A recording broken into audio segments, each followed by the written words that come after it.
Hello, nerds watching all over the internet. It is Thursday night, April 3rd, and we're here for another exciting live edition of Wrestle Rewind. That's right, folks. Another Thursday night to talk about all the cool things happening in the world of professional wrestling. We're talking matches, segments, OMG moments, returning legends, championship title changes, and people crossing over forbidden doors and crossing the lines and more. And passing through prohibited portals. That too, but nobody says that because it's too many syllables. I'm your host, Jose Casabona, and I'm also the host, the founder, executive producer, and content manager of the Ravens Flock channel. And on behalf of all of us, we appreciate all of you tuning in tonight. And joining behind the camera is the host of the Black Files by Typewriter for Wrestle Wrewind, Amanda puts in the hours behind all the videos on this channel every single week, Mr. Juan Arouse. Thank you for that fine introduction, Jose. Don't you ever forget the mystery. Featuring Dante from the Devil May Cry series. No, that's actually no, that's today. It's out. Yeah, I know, Devil May Cry. I was about to say, like, wait, no, that's actually today. I'm gonna watch it. I'm gonna watch that. I'm gonna binge it, and no one's gonna stop me. Spoiler alert: Jose's not gonna watch it. He's gonna totally forget. Shut up. No. You can't predict what I'm gonna do. I predict everything you do. That's my whole deal. That's like my thing. I predict you. All right, well, fine, whatever. You keep doing your thing. I'm gonna do my thing, and I'm gonna take care of that. Thing that you're gonna do. Shut up. Like all our other shows, folks, we are simulcasting on YouTube and Kick.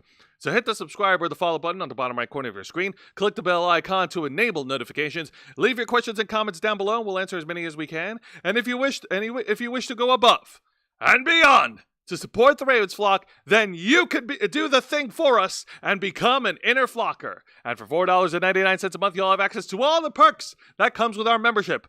Juan, tell them. Well, for all the inner flockers we've got in our chat, and I know we have plenty, go ahead and show off those lovely membership badges and custom emojis, letting everybody know that you're here to help rescue the Ravens flock from the clutches of late-stage capitalism to become full-time streamers. Since 2013, we've been working hard, staying strong, making your voice our mission. The only thing standing in our way now is the fact that we have to work 9 to 5 jobs just to keep our lights on. However, there is a way that you can help rescue us. There's a way that you can help throw the lifesaver that isn't so much wintergreen, but is evergreen, and it's the green that we need, and when we look in this future, it's the green that I see.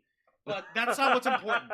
What's important is what you guys have been doing for us this whole time, which is spreading the good word of the Ravens flock, sharing our content, letting everyone know about us, and supporting us by liking, commenting, sharing, subscribing, and hitting the notification bell for all of our alerts. Remember, folks, the algorithm likes it when you comment not just during the live stream, but after the live stream as well. So if you have it in you to go ahead and leave a comment below after the stream is over, by all means do so, and tell everyone and your mother to do the same thing.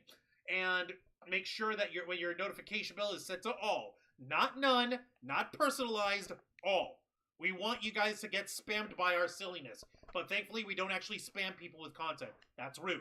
But what we do is, I say do, is we spread the good word of the world of geek culture, nerd culture, pop culture, and everything in between.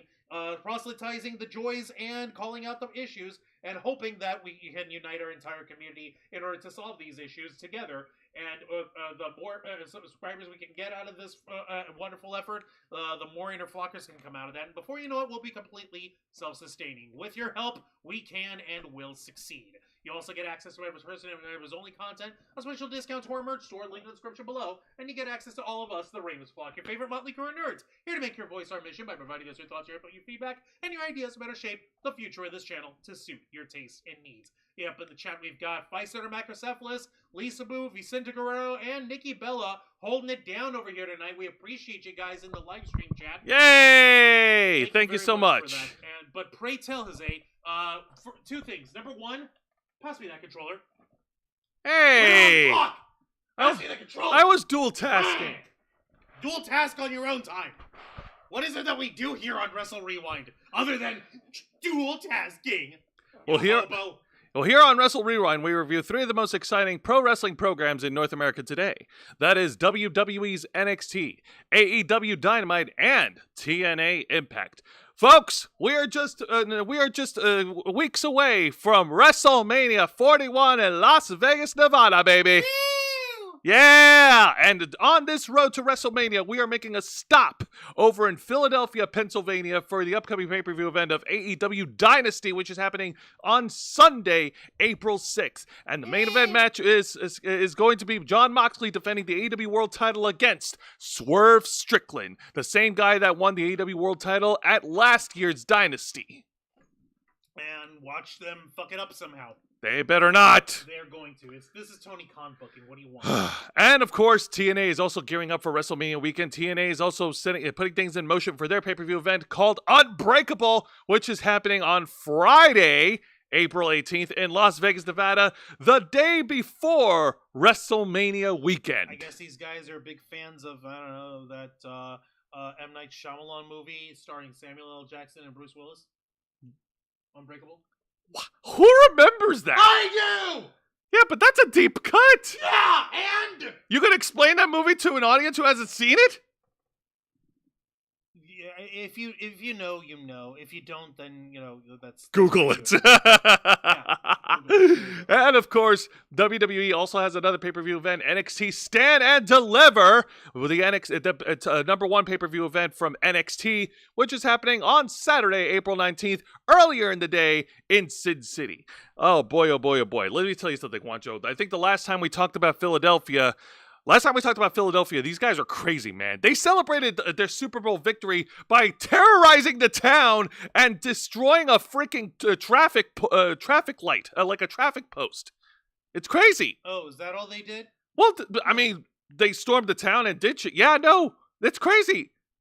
I would have understood if the other team, if they were in Philadelphia, also, like, to watch the game, and if they terrorized the town in retaliation for losing, but we're not going to be, it's not going to be, it doesn't work like that, unfortunately. No, it doesn't work like that. Like, Philly won, and yet they went and they went apeshit on their own town. How do they do this? What are they fueled by? I want to know. They're fueled by passion. They're fueled by piss and vinegar and misplaced aggression due to societal break that completely emasculates men and makes them feel inferior, and they're fed that the only acceptable outlet is by being violent during sporting events. And authentic Philly cheesesteaks. No. See, these guys, they don't actually eat the cheesesteaks. They leave that for the tourists. Ouch. We, however, don't restrict ourselves to tourism, which is why we here at the Ravens Flock are proudly powered up by the energy of our partners at Glitch Energy. Glitch Energy specially formulated smart energy blend keeps you running strong all day long, just like the Ravens Flock, with 0 carbs, 0 sugar, 0 calories, 0 lag, and 0 crash. And make sure that you go to glitchenergy.com, make sure that you subscribe to them, get their email newsletter, and have their website bookmarked, because you never know when a new flavor hits the stores. That's right. As of right now, Glitch has 2 new flavors that are being featured on their website. One of them is, of course, the Quest item, which is inspired by Medieval Dynasty, and it is a sweet apple flavor. And the other one is the Level Up Lemonade, pink lemonade flavor, which is inspired by the Level Up Arena, which is a premier gaming arena venue in Kansas City, Missouri. I looked at it, and it looks like Mecca for Angel.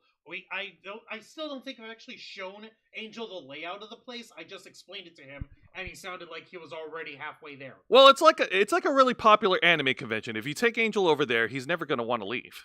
Yeah, except he is going to leave once he realizes it's also a Fortnite championship host. Oh! Yeah. Because that's what filthy casuals would play. But thankfully, we are not filthy casuals. We are awesome gamers, and that's also part of our repertoire. We are nerds, and of course, if you go to glitchenergy.com and use our promo code FlockFuel, you will receive a 20% discount on your order. So don't delay. Start off your month of April. Either go on a deep quest to get your sweet apple flavor, or level up with the Level Up Lemonade. Go to glitchenergy.com, use our promo code, get your hands on either one of these new flavors right now. Thank Glitch Energy once again for partnering with the Ravens Flock. All right. Also, Mr. Quick made his way in the chat. He's like, please don't hate me, but I love Jada Parker. That's totally fine. You know who else loves Jada Parker? Shucky ducky quack quack. Ah! Booker T is an excellent wrestler. And Vicente over here saying John Moxley main eventing in Philadelphia. Perfect setup for a deathmatch wrestler. Ha! Yeah, no. Imagine the stupidity that he would get away with. That he gets away with now. Imagine when he actually gets the free reign to do it. I know you guys love muscle mommies. That's okay. We love mommies of different sizes and different shapes. Mommies are what make the world go round. Precisely. Now, speaking of making things going around, let's go ahead and get started with this week's review. We're going to kick things off by starting with NXT. Juan, ring that bell. Don't mind if I do. All right, here we go. We are going to get things rolling right now. We're going to get started by reviewing the opening segment, which features the champ, La Primera, the NXT Women's Champion, and the NXT Women's North American Champion, the one and only Stephanie Vaquer, of course, accompanied by the NXT General Manager, Ava. Hi, Ava. Hello, Ava. Make sure you validate your parking. Ha! So Ava got on the mic and she talked about how last week Stephanie Vaquer definitely proved her worth, defending both titles in separate matches in the opening match and main event, which is fucking awesome, by the way. And she won both matches, motherfuckers! Ah! Mírala. However, Qué hermosa, mira que fuerte. My God, this woman. I know. Unfortunately, Ava has dropped a huge bomb saying that the NXT women's locker room is filled up with competitors who are wanting an opportunity at Championship Gold, and it would be too much of a strain for Stephanie Vaquer to defend both titles. So, as a result, the NXT Women's North American Championship has been vacated. The fuck? Yes, and a new NXT Women's North American Championship will be decided at NXT Stand and Deliver in a 6-women ladder match. Okay. Okay, number one, Ava, what the fuck, woman? Number two, yes, I know this isn't the first time that we've had an NXT double champion vacate the mid-card title. The same thing was done ages ago with Limitless Keith Lee. That's correct. Back when Keith Lee was in NXT and, wrestling. Yeah. At all. Yes. And so, yeah, I know he was also NXT champion, and he vacated the men's North American Championship at that time. I know this has a precedent. I understand it. That doesn't mean I gotta like it. Nobody likes it. The fans did not like it. Stephanie Vaquer didn't like it, but she did try to make the best out of this promo segment, and she still cut a really good babyface promo that she will remain strong and defend the NXT Women's title at Stand and Deliver to the next worthy challenger. And then out comes the juggernaut, Jordynne Grace. Yep, speaking of muscle mommies. So this time, Jordynne Grace did not get blindsided before entering the ring, thank goodness. She got into the ring and she has challenged Stephanie Vaquer for the NXT Women's title at Stand and Deliver, making it very clear that Jada Parker is completely out of the picture. And hey, speaking of Jada Parker decides to interrupt the proceedings and insert herself back into the picture, taking exception to what Jordynne Grace said, and she's also made her declarations clear that she wants a shot at the NXT Women's title. So naturally, things would be reasonably copacetic. All three parties will discuss this in a timely and civilized manner, like reasonable adults, and there will be no need for physical Oh God! Look at Jordynne Grace, Jesus! Okay, since Jose couldn't find the actual photos of it, security came in, pulled Jordynne Grace and Jada Parker apart.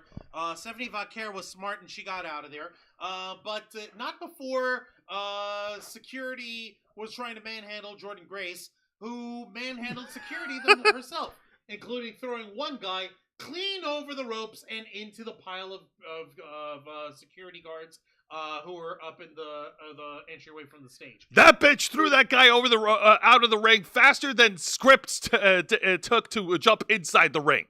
Yeah, I honestly had forgotten about Scripps. I know. But it was still funny to talking about me doing deep cuts, motherfucker. This was recent. This was last year. Bitch. That doesn't fucking make it any less of a deep cut, bitch. But that being said, damn, I feel bad for the one security guard that got yeeted. I hope he's okay. He's probably a WWE Performance Center student. Yeah, that's actually pretty certain that's what he was. So he took it like a champ. Good on him. Listen, man, you lived the dream of so many other guys. I'd like to get tossed out like that from Jordan Grace. Please, muscle mommy, toss me out. I've been a good boy. Yeah, no, Mr. Quinn got it right. Grace just yeeted the black guy. Yeah, we're not allowed to have double champs at NXT. I know. That's only the reason why is because there's only so many championships to go around for the women and for the men, and you need to keep the playing field open for people to be able to participate. Exactly. Now WWE may not have the amount of numbers of talents that AEW does, but they still have a stacked roster regardless, and they all are vying for championship opportunities. I'm gonna remember this dude over here, by the way, with the skull and crossbone tattoo, and with the Triple H looking hair and face, because I'm pretty sure he'll be something important in a couple years. Probably. All right, now let's go ahead and move on, and we're going to go to the exciting match of the night. This is one of the qualifying matches to enter the 6-women ladder match for the vacant NXT Women's North American Championship, as the Prodigy, Roxanne Perez, goes one-on-one against Kalani Jordan. All right, since this is clearly made in the 2K25 freaking custom match thingy, I'm guessing there was no match graphic. This was just literally slapped together on the show. There was no Correct. Also, shout out to the gamers who put this shit together. You guys are awesome. Yep, and you guys really helped save Jose's ass. Yay! Was he Draco NXT 2.0? No. No. Now, Kalani Jordan requested this match because requested to be inserted in Stand and Deliver because she wants to win back the North American Championship. She was the inaugural champion. Roxanne Perez, of course, stuck her nose into Kalani's business, and she made it clear that she's going to go into Stand and Deliver, and she's going to make history in becoming a women's Triple Crown champion. And it looks like we start things off with a bag of shit. Oh, yeah, Kalani Jordan. Like I said, Kalani Jordan has been changing up her game just a little bit over the past month. She's been showing a much more vicious side in her offensive repertoire, not taking any more shit, not being referred to as the little sister anymore. Oh, no. Kalani means business. And it's that kind of animosity, that kind of mantra that you need to go one-on-one against one of the longest reigning NXT Women's Champions in WWE history. Yep, the Prodigy is no easy feat to try and deal with, but thankfully, Kalani Jordan seems to know the assignment, and she seems to, oh shit. Yeah, nope. Unfortunately, when we got back from commercial break... Nope, forget it, never mind. This is a horrible mistake. I was so wrong. I was wrong. Shoot this motherfucker. Unfortunately, when we got back from commercial break, Roxanne Perez was able to turn the tables on Kalani Jordan, and she started working over the right arm, softening up the right arm for the crossface, the same crossface that has gained her many victories as of late. She even went as far as did that one spot where she took Kalani Jordan over to the corner, over to the turnbuckle, and she wrenched the arm back using the turnbuckle as leverage. Ow! Very ow. She did that with Julia before. You're kidding me. We talked about this. Well, yeah, you're right. You did. My bad. My bad. Hey, man, if it works, it works. Yep. That being said, and throughout the rest of the match, Roxanne Perez kept the pressure onto Kalani Jordan, continued to work over the right arm, and continued to keep the inaugural champion grounded. All right, well, it looks like I still have Kalani more Jordan... pictures. No, I know. I'm just trying to move this shit over here. Cut me a break. It looks like, Roxy was definitely not having any of this shit tonight. She's not playing around. She does not want anyone anywhere near the North American Championship aside herself. She wants it back. And Kalani Jordan is literally fighting for dear life just to be able to hang with her, let alone be in the contention. Correct. La Primera did Rollins, Becky, and Keith Lee didn't do. She successfully defended. Oh, she did what they couldn't do. Oh, yeah, that's right, because last time Rollins was a double champ, he lost the U.S. title to John Cena, but he defeated Sting in that one match that nearly ended Sting's career. Let's move on, please. Well, you're the one who brought it up. I'm sorry. WWE really fucked over Sting. I will not forgive them. That's Vince for you. What do you want? Of course, Kalani Jordan was able to mount a comeback against the Prodigy. A series of right-hand punches and a series of high-flying maneuvers and more acrobatics in the ring. Kalani trying to cop a feel? No, she's not. She was slapping her on the chest. Come on, man. Okay, but this, an image is worth 1,000 words, and I mean, like, the first words that come up with, with this particular image is, sexual harassment lawsuit.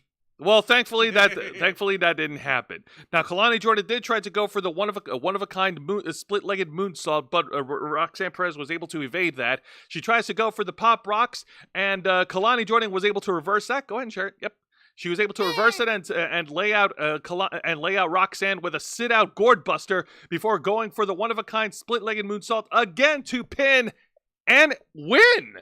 Your winner and advancing to Stand and Deliver, Kalani Jordan. Roxanne is out. All right. Fucking Roxy, we'll make sure your marketing is also validated. Oh my. Look at Kalani Jordan's expression. I think she may also, it might be from the delirium of having finished a professional wrestling match, but I think she's just as surprised as everyone else is that she managed to defeat Roxy. Yeah.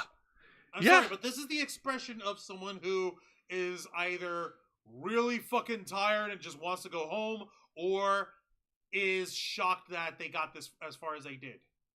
I think it's a little bit on the latter. But the WWE fans, like, we've got to be shocked because, dude, this is Roxanne Perez. She headlined every Stand and Deliver since 2023, and she's not gonna be in it this year. Not gonna be in this match this year. Oh man, I hope she could find her way back into the winning way somehow. Well, it's not happening anytime soon. Sorry. Fine. Anyways, now let's get to the exciting segment of the night, and this is a talkie segment featuring the number one contender. Featuring the NXT champion, the ruler, the conqueror, the bringer of war, the mountain you cannot climb, the great Obafemi, and the number one contender, the former NXT champion, Trick Williams. Remember, folks, Trick Willie's bad now. That's right. Trick Williams has gone full heel. He attacked Javon Evans on last week's edition of NXT, and he has no remorse for him. His main focus right now is on the NXT championship. I have pictures of the talkie segment. Oh, I know you do. That's why I'm moving over here. Okay. Relax. So there's Trick Williams. Yeah, Trick Williams, he has gone full heel. He does not care about having friends. He didn't care about Javon Evans. His mind is on one thing, on getting back the NXT championship. And in his quest, he has become obsessed. Oh, yeah. He's become... Oh, my God. I like it. As about obsessive as Booker T is in going along with this Trick Williams song. Yeah, I'm guessing this hasn't put a damper in Booker's little parade. Nah, bro. If it ain't broke, don't fix it or don't mute it. That being said, Javon Evans made his way down to the ring, and he cut a promo against Trick Williams, and he's disappointed at what Trick Williams has become, and he made a very, very interesting comment saying, like, when I look at you, man, you're not Trick Williams, you're Carmelo Hayes.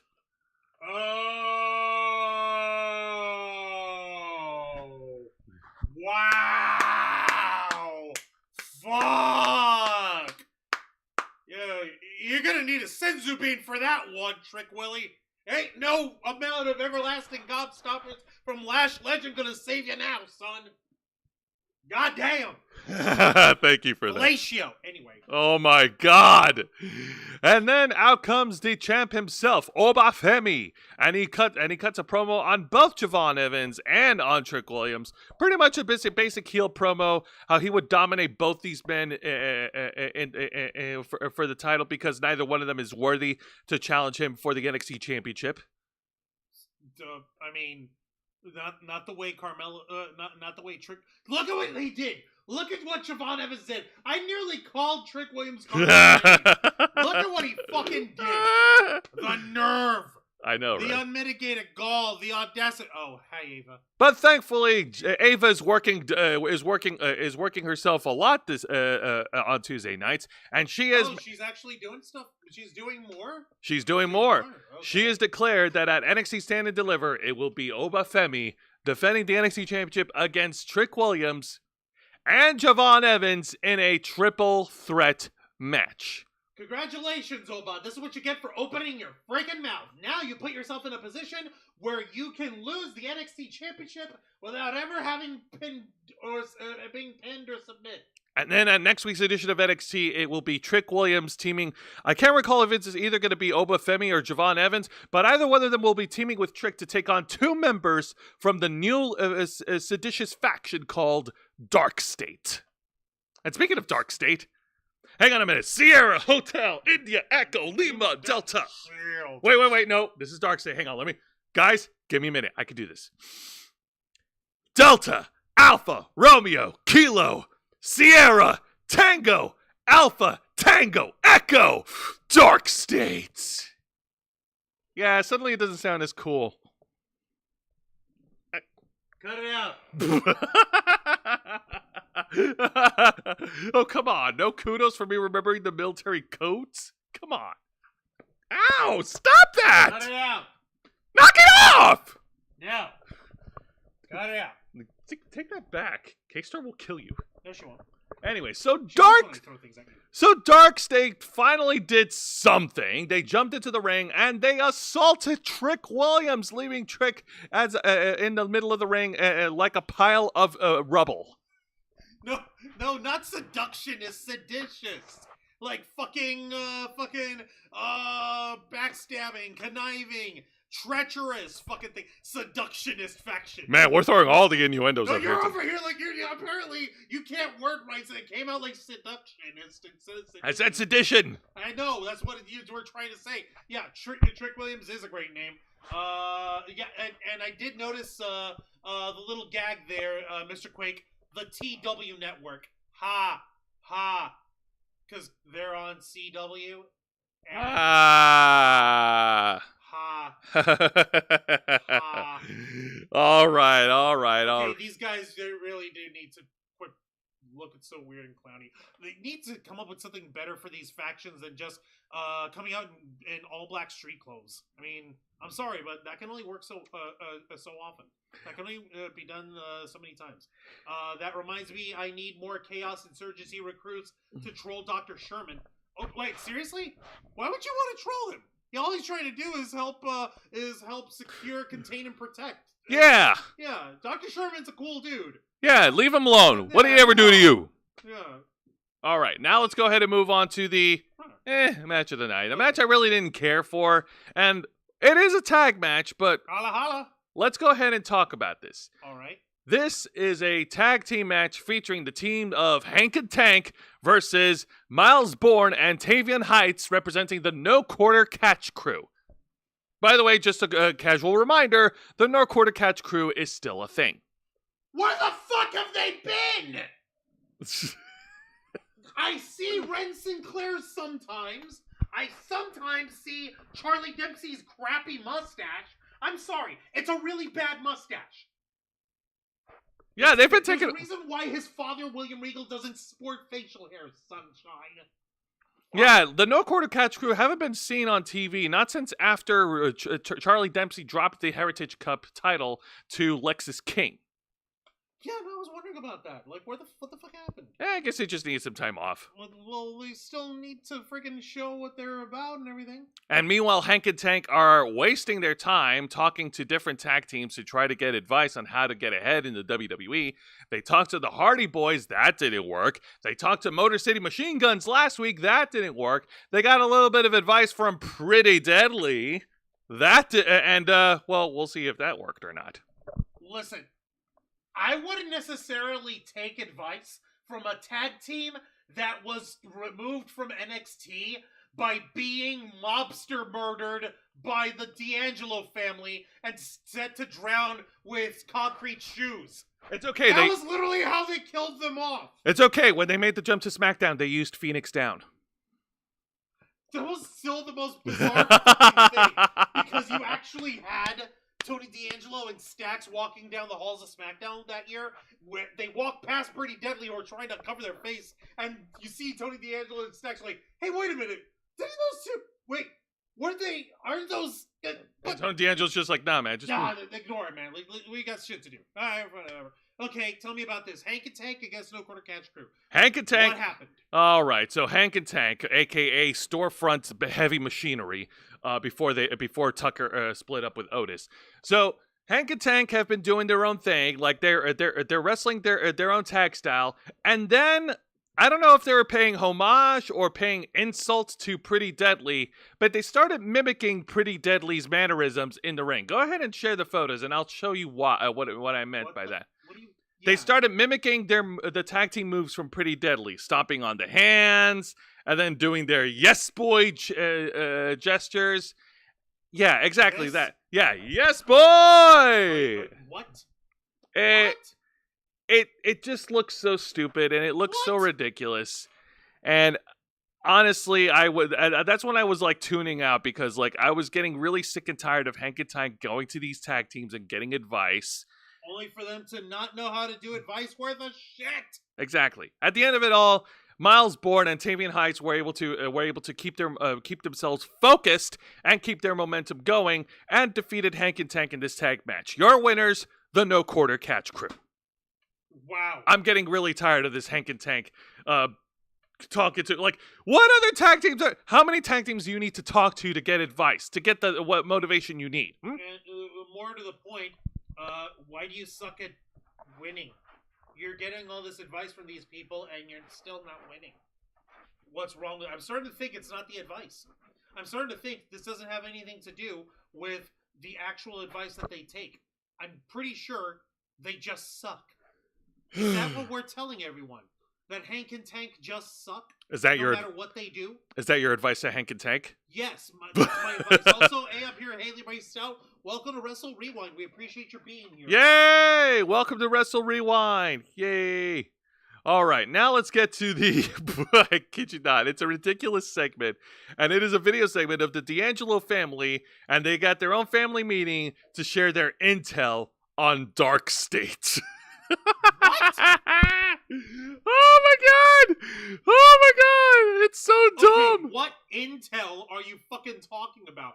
And like, you gotta take a look at these paisanos, the guys of the guys that jumped Tony D'Angelo, you know. They work here, they just earning a living here. They just trying to go bagools and the coolies, the peek of the pook of the pop and poopies. Bippity poopy, poppity poopity pop. Oh my fucking god! All right, so let's... Anyways, so let's go ahead and talk about this. So they all met at some undisclosed location, and I'm guessing it's some sort of lumbar factory because they're cutting a lot of wood. Lumber, not lumbar. Lumber. Lumbar is the thing in your back. It's the part of your back that needs support. Lumber is pre-cut wood. Oh yeah, that's true. Get it right! Haley Ray Stout in the chat. Okay, I just came here to say hi, but if you ever do UFC, I'll 100% come. We appreciate you joining us for this, regardless, Haley Ray. However long or short that stay may be. Thank you for that. All right, so in the lumber factory, the D'Angelo family sat down and they discussed their intel that they gathered on Darkseid, which pretty much is just every member of the D'Angelo family going around and sharing their dossier on every member of Darkseid. They started talking about each member one by one. They talked about Dion Lennox, who is one of the trainees from the WWE Performance Center, and he competed on NXT, but he felt disenfranchised because he wasn't going anywhere in his singles run. Let's see here, and then they talked about the other member of Dark State, Cutler James, who is another wrestler here in WWE, 6'5", 260 pounds from Pennsylvania. Let's see. Who else? Who else are members here? Okay, they also got Osiris Griffin. Yep, he's the one with the dreadlocks, and he's from Illinois. He's from Loves Park. He's 6'3", 290 pounds. Okay. and he's one of the recruits that debuted in last year in February. And, of course, the leader of Dark State, and I can't take this name seriously, and I'm trying to. His name is Saquon Sugars. You just made that up. Nope. Take a look. Turn your head. Turn to your right. I will once I get this okay. Thank you, Wiki. Saquon, Saquon, Sugars, Shugars. Yep. That's right. I know you have absolutely nothing to do with this, but this is somehow your fault. Now, of course. Good God, what the fuck? Now, unlike the other the other Performance Center graduates, the other Performance Center students, Saquon Sugars actually has experience in the independent wrestling scene. He made his debut in 2018. Thankfully, he hasn't wrestled in AEW. He's nowhere near that shit, but he does have experience. So he would be the right guy to lead this group of misfits. Okay. So yeah, the guy with the dreads, that's Osiris. The guy next to the leader, that's Dion Lennox. Hang on. Okay, going from left to right. Left to right. That's Osiris Griffin. That is Cutler James, Dion Lennox, Saquon Sugars. And this guy, Saquon Sugars, he's the leader of them? That's right. Yeah, you made that up. I did not make this up! Yeah, that's fucking ridiculous! Blame WWE, they made it up. God damn it. WWE and their weird names. In the chat, Vice Center Macrocephalus, I tried to post about WR on a wrestling forum, but I'm being defeated by ridiculously excessive and complicated CAPTCHA. I hate CAPTCHA. CAPTCHA's so annoying. John Cena still rocks. John Cena is great as a bad guy. Oh my God. John Cena's being so fucking mean, and somehow I don't hate him for it. Now, after going through the names and the intel on Dark State, Stax wanted to act immediately, and he wanted to take them head on. Tony D'Angelo, of course, told Stax to keep his emotions in check. They'll deal with it when the time is right. Everybody leaves, and Stax, of course, in his facial expression, he shows a little bit of resentment towards Tony D'Angelo.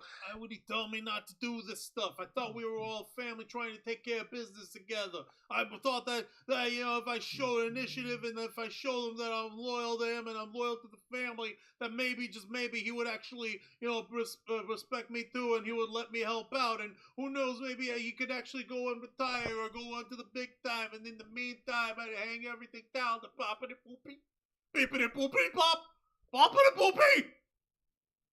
Do not split up the D'Angelo family. There's so much Guidofication here, it hurts. Why, do you want them to split up? No, I'm saying it hurts. I'm not saying to split them up. It's fucking entertaining as hell. I'm just saying that it hurts my soul, okay? Well, before we get to the main event, we do have an honorable mention, and the honorable mention goes to the other qualifier match for the women's ladder match at Stand and Deliver, where Zarya goes one-on-one against the Metaphor's own Lash Legend, the Bougie Bully. And this was an awesome match. Two powerhouse women going at each other, trying to match each other move for move, strength for strength. It was a clash. It was a collision of two colossally strong competitors. Much to the crowd's enjoyment. Yeah, okay, that sounds, that sounds like it was fun. Exactly. Lash Legend, of course, was dominating against Zarya, but Zarya was able to power back against Lash Legend, hitting her with a spear, and then capping Lash Legend off, lifting her up, and hitting an F5 to pin and advance. Ow, so your winner is Zarya. Yeah! Zurka? Like Zaryuka? Are you trying to do Zurka. Like, it ain't gonna work. Like, are you trying to do a portmanteau of Solruka and Zarya? Zaryuka? I don't know. Okay, I see what you're trying to go for here. It's still cool. It's still cool. I'm just glad that Zarya won. Yay! Yeah. So we've got speed, we've got muscle. It's a help line this up. Let's get to the main event, shall we? That's right, and this one-on-one contest at the main event is for the NXT North American Championship, as the leader of the culling and defending champion, Perfect 10, Shawn Spears, puts his title on the line against the absolute Ricky Saints. Hey, I got it right this time. Yeah, you got it right this time. Dork. All right. Ricky Saints was blindsided last week by the culling following while he was on commentary for Ethan Page's match against Andre Chase. Also, Ricky Saints laid down a challenge against Shawn Spears for the NXT North American title, and this is how it came to be. Now, mind you, in this main event match, the odds are stacked against Ricky Saints because Ricky Saints is not only battling a champion, but he's also battling a game of numbers because the rest of the culling faction is at ringside for the main event. All right, so this is gonna be painful in a manner of speaking, but Ricky Saints' opening debut here in the black and silver. What the fuck is this dropkick? Ricky Saints exploded immediately right off the bat as soon as the match begins, laying out the Canadian chairman with a drop kick and a series of other offensive moves to get the early momentum going. Hold on. You gotta admit, this drop kick, the face he's got while he's hitting this drop kick, is fucking hilarious to find. Hey, Vicente Guerrero, welcome to Wrestle Rewind. You came just in time as we're talking about the main event of NXT. He's back. He was in here earlier, Jose. All right, he's back. Had Chinese for dinner. Oh, what did you have? What Chinese food did you have? I want to know. I love Chinese food. I could do with some really good, bad Chinese food right about now. Hey, Chinese food ain't bad. No, you know how you can find really, lousy Chinese food?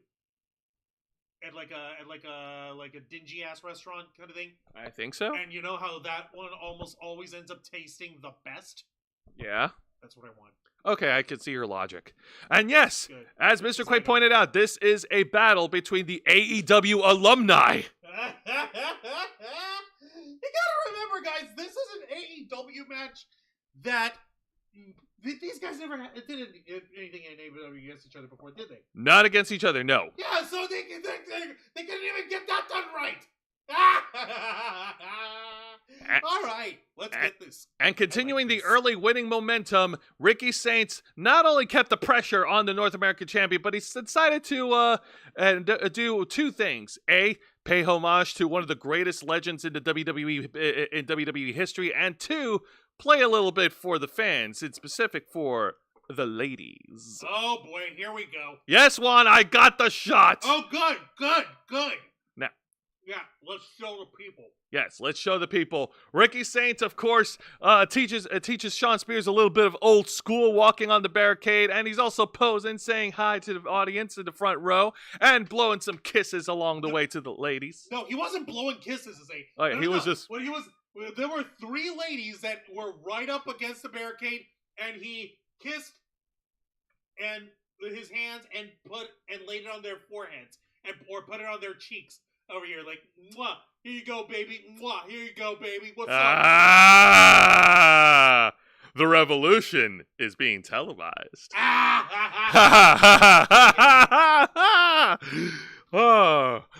Oh man, damn.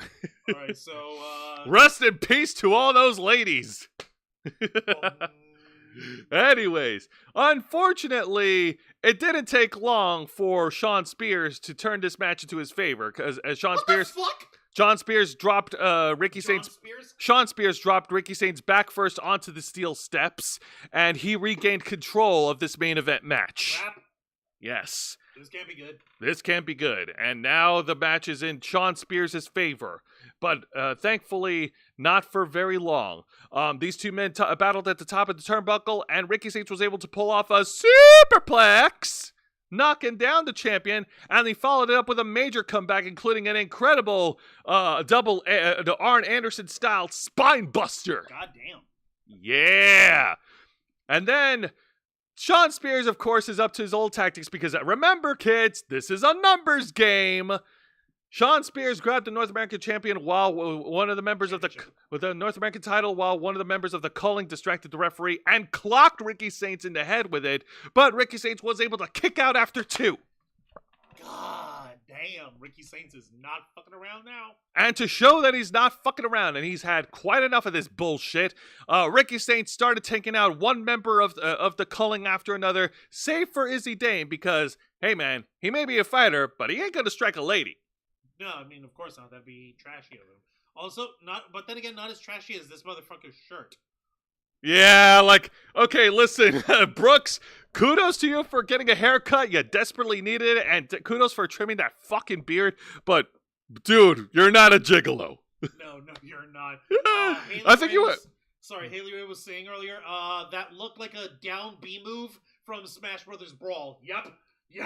That was a fucking nightmare. Yep. Yes, indeed. Sidekick, yep. Of course, after all that, Shawn Spears tried to lay out Ricky Saints with the C4. Ricky Saints was able to kick out after 2. And then Ricky Saints exploded at Shawn Spears with a spear. And finally, finished off the perfect 10 with a perfect Rochambeau to pin and win.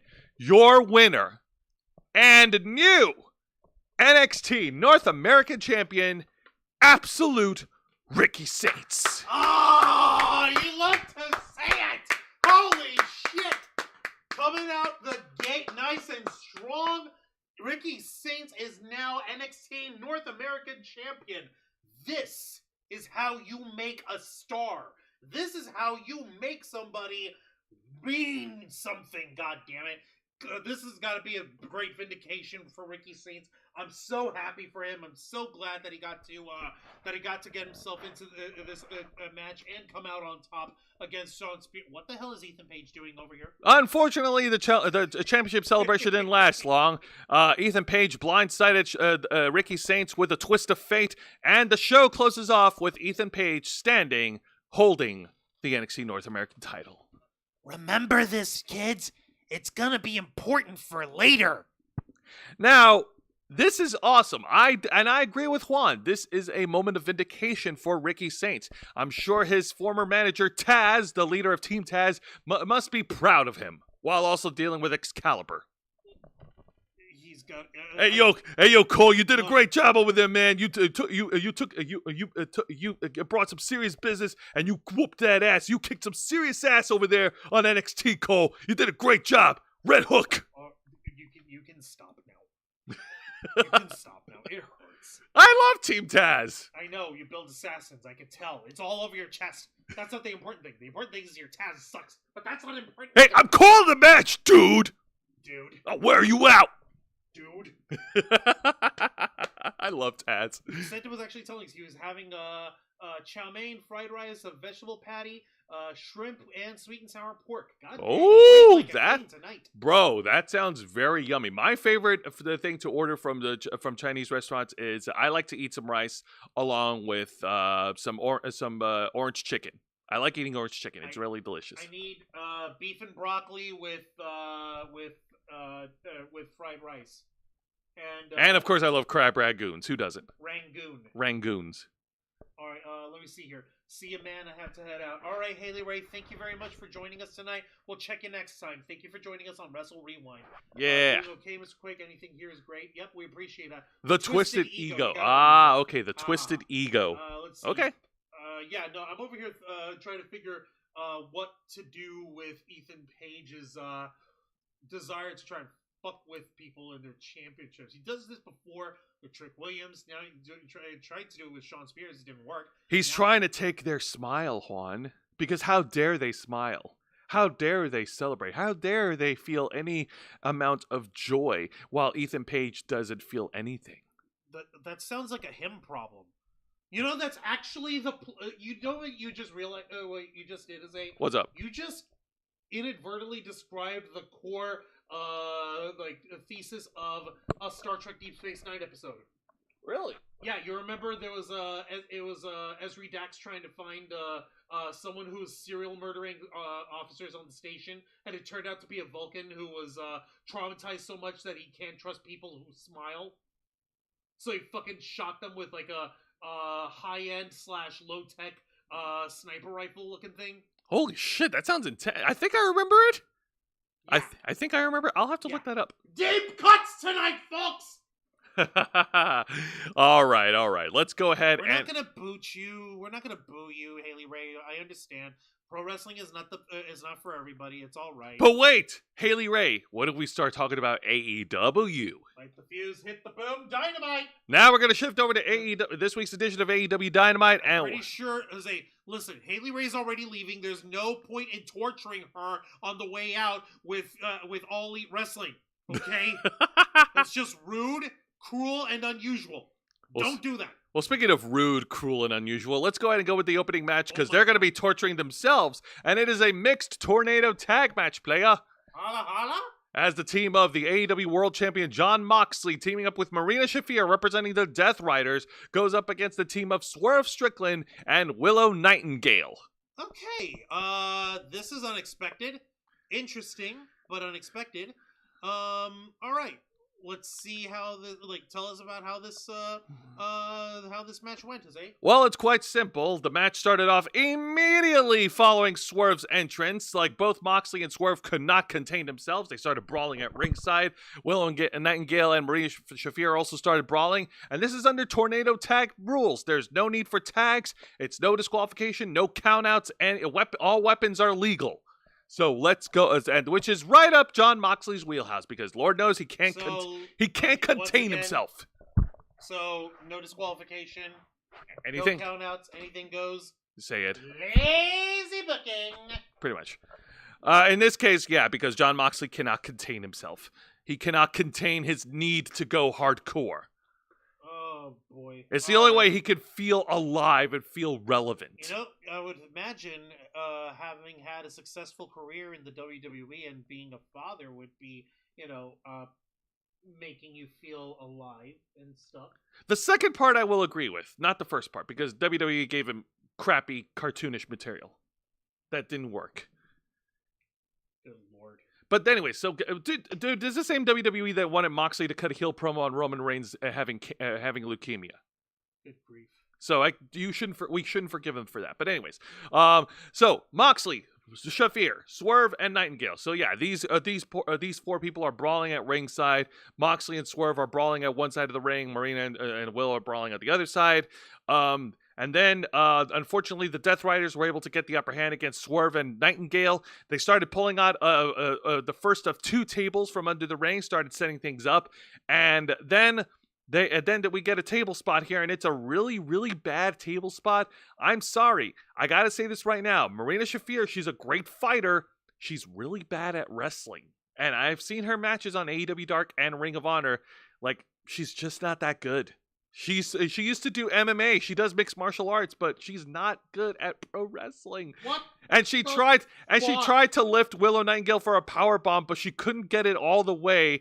And she did like a half-ass power bomb on Willow Nightingale onto the table at ringside. Like, it wasn't a half-ass power bomb per se. Listen, they were doing the power bomb from the apron. Yeah. And Marina Shafir was in like a seated position, wasn't she? She She wasn't standing all the way, was she? Well, they both were. They both were standing all the way, and then she tried to elevate. Willow Nightingale, but she couldn't handle the weight, and so she just threw her down, and Willow Nightingale fell hard way onto the floor, and she was crashing headfirst through the table. Yeah, it did not look pretty at all. What the hell? And of course, Moxley continues to lay out the punishment on Swerve Strickland. Let me guess, he's got color on him. No.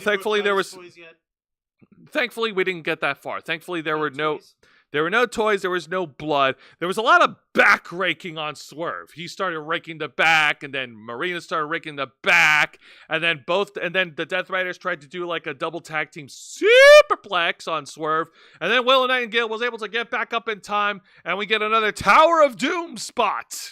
What?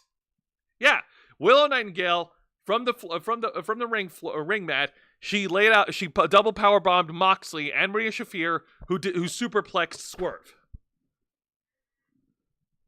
Okay, that's cool. But what the fuck? Oh my god! They were already going to drop Swerve. Why would you make it worse by elevating where they're dropping him from? Yeah. No, that's the worst time to try and get in between them. And that's not even the smartest thing to do in the middle of a fight or whatever. If you're seeing like a superplex that's gonna come up, what you would do is you would try and trip one of the people who's trying to pull the superplex. That way the other person gets thrown off balance, giving your tag partner the opportunity to regain their balance and take back some offense. But no, we're not playing by logic. We're playing by Tony Khan logic, which is basically a cocaine-addled. Let's go. We'll play this thing. We're here to play forever. We're gonna make it out here. And then I took the chart, and I moved the chart upside down, and then I turned the graphs, and I moved it this way to make it incredible.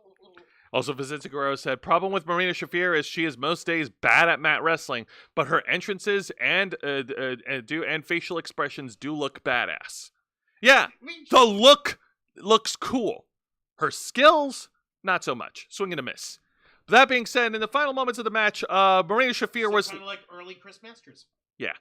Oh man, I don't like saying that about Chris Masters because I like that's why I said early. Chris Yeah. Masters.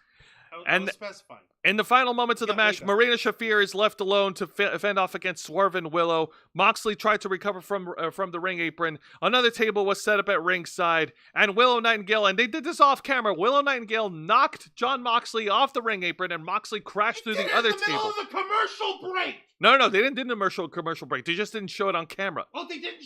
They just didn't show it. They just didn't show. How'd you have a second table spot? Then and put down like literally the top heel / your company's champion through the table and not catch it on camera. AEW is full of amateurs. Fucking God. And then and Willow Nightingale was able to plan Marina Shafir with her finisher to pin and win. Your winners, Swerve Strickland and Willow Nightingale. At least the baby faces won. No one knows what they're doing. But we gotta remember, Jon Moxley's hardcore. He doesn't sell table spots. He goes back into the ring, he attacks Swerve Strickland, and he lays out Willow Nightingale with the paradigm shift in the middle of the ring. That bastard, he attacked a woman! And then Moxley and Marina Shafir went hightailing it over the barricade into the crowd, flipping off deuces to everybody like he's Nick Gage at GCW, and that's where we end the opening match. Sorry, this warrants another. No one knows what they're doing. And here I thought you were gonna hot tag me. Nope. No, you can't. I can't. I know it's awful. I cannot. Oh my lord. Yes, this sounds like it was fun. It sounds like it was exciting, but did it make sense? No, it did not. No, it did not. It did not make sense.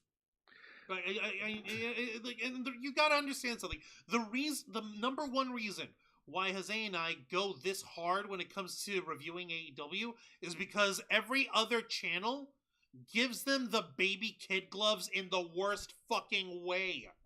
It's embarrassing. And anyone worth their salt in like pro wrestling commentary online or whatever knows to fucking call a spade if something works or if something doesn't fucking work, or if something makes sense or it doesn't make sense. Fucking hell, that didn't make sense. The match was fine in terms of the outcome and in terms of advancing the plot, but fucking why? There's still fucking just because the piece of hot dog tastes good doesn't mean you can tell me what the fuck you put in the hot dog. Exactly. In the chat, Vicente, not even the smartest thing to do. Almost 100% every Moxley spot, much Juancho's hate. It's not hate, it's just exhaustion. It is. But now let's get to the exciting match of the night. And this is a one-on-one contest as Brody King, the powerhouse of the Hounds of Hell, goes up against the Murder Hawk, Lance Archer, representing the Don Callis family. And something I want to point out, I wish I had a picture of this, but at ringside on Dynamite, there was a dude in cosplay, and he was cosplaying Don Callis. He had the bald cap, he had the glasses. So he was back?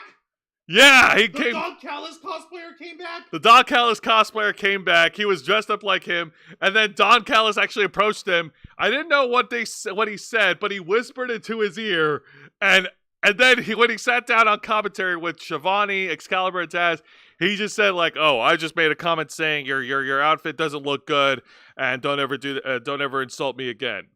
You know, Sure he did. he Yeah, liked sure. it. No, he probably just fucking went like, Like, dude, you did a great job. Like, no, oh my god. dude, that's fucking funny. Thanks.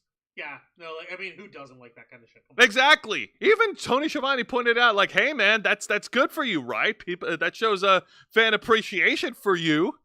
I mean, yeah, like you gotta give it that. Even though Don Callis doesn't do shit, Except take up TV time. yeah, it makes him take a TV. Thank you, exactly. Fucking hell. All right. Tell us about this match. Brody, It looks like two actual heavyweights. Two actual heavyweights doing heavyweight things, and the fans loved it. We got meat chants during this match with every striking blow from Brody King to Lance Archer. It was absolutely fan-frickin-tastic. A powerhouse match that made sense. That's right. Both these guys brawled in the ring, then brawled outside the ring, where Brody King did a running boot attack onto Lance Archer on the corner of the barricade, which seems to be a reoccurring theme in AEW now because, got to give the fans what they want. But it's okay. This is fine because it's two heavyweights doing heavyweight shit. Well, that's worth something. Of course. After a gruesome battle between Brody King and Lance Archer, Brody King was able to overcome the Murder Hawk's onslaught. He was able to hit his finishing move to Lance Archer to pin and win.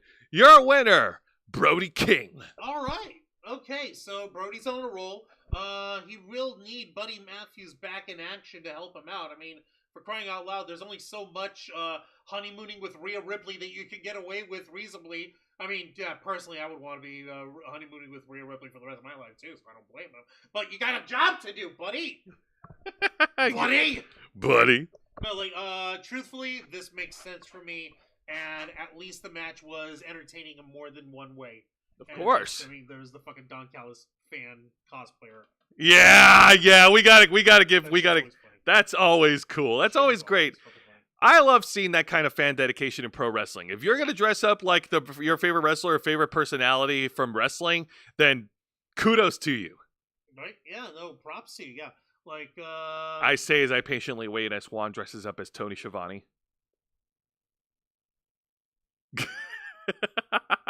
You want me to dress up like... I'm sorry, what? You got the hair! What?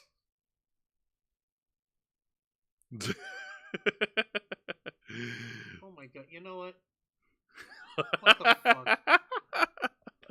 You got the hair already, and you got the facial hair. Why would you compare me to this dope? Why? Well, it's either that or Tell me just... to cosplay Mick Foley. Tell Wait, me to cosplay wait. Jim Ross. Wait, which face of Foley? Pick one. I'll do it. Dude love. I knew that's the one you were gonna pick. I knew that was the one you were gonna fucking pick. And you know what? I'll fucking do it. I'll tie-dye dance and move and groove with ladies. I don't give a fuck. I don't give a damn. All right. Let's go ahead and move on to Seriously, the what the fuck is exciting wrong with segment. And this is actually a backstage segment that got really intense. See, Swerve Strickland was tending to Willow Nightingale, who was taken out by Jon Moxley. The rest of the medical staff were there to tend to Willow Nightingale. And then, along the way, Swerve ran into Hangman Adam Page, and these two guys immediately got into a heated argument because there is a lot of history to unpack with these guys. I mean, Hangman literally burned down Swerve's house. Oh, no. This is a good exchange. Listen to this. So these guys argued back and forth. Swerve is angry that Hangman Adam Page has entered the Owen Hart tournament to capture the AEW World title because Swerve is getting a shot at it first. He doesn't want Hangman anywhere near the world title because he doesn't think he deserves it. Hangman feels the same way about Swerve. They both think that neither one of these that they don't deserve the AEW World Title because of all the shit they did. Because Hangman still angry at Swerve for raiding his house. Swerve angry at Hangman for burning his house, and then Hangman calling him out saying, "Well, you deserved it." And then Swerve said, yeah, I did.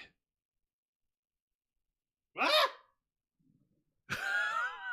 So hold on.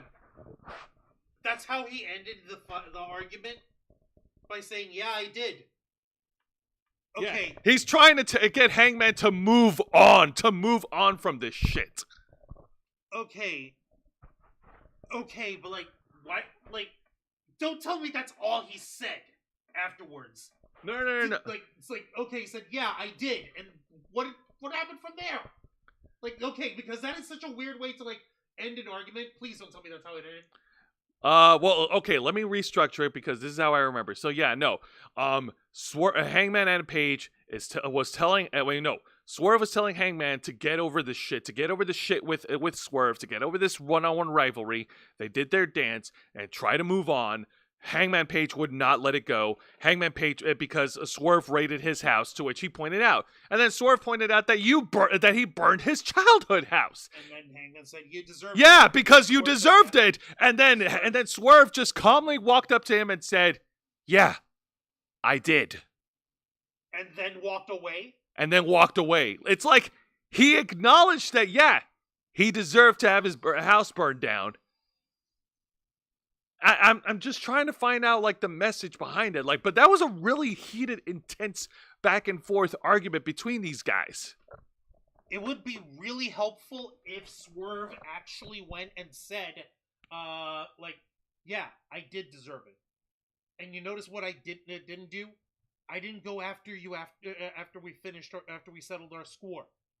I moved on. You need to move on too. He didn't say that, did he? No. Fucking say that part! It helps fill in the blank. Not everyone is gonna like immediately gravitate and fucking say this stuff. Okay, Haley Ray in the chat, please do it when you reach 1 million subs. Do a UFC review or something? No. When we reach 1 million subs, is that what she means? Oh, I don't know, but if I'm that's not. what she means, then I don't see any problem with that. Do you? I don't see a problem with that. I'm just. Like, we're a long ways from 1 million subscribers, but yeah, I'm gonna come back to that later. But okay. When we hit that 1 million, that'd be nice. Yeah. Yeah. Let's see. Oro Benza versus Ollie.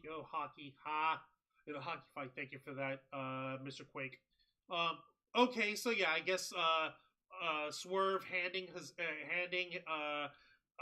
what's his face, Hangman, his hat, and basically telling him like, boy, buddy, fucking grow up, kind of fucking thing. That I can understand. Like, that is actually intelligent in terms of trying to tell a story, but they need to finish the sentence. Finish spitting out what you have to say, man.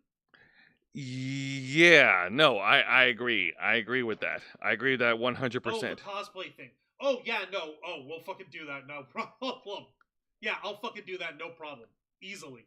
Happily. That's what you meant. Okay. Oh, okay. Because for a second there, I was getting okay, no. And Vicente Hangman moving on from a feud only happens for him after being drunk. He sobers up, then acts like Swerve's feud was 10 minutes ago. Ha! Oh, he's a drunker. All right. He's a drunker. All right. Now let's go to the match of the night. And this was honestly like a match I really didn't care for. And it's the AEW Women's World Champion, Timeless Toni Storm, taking on Penelope Ford.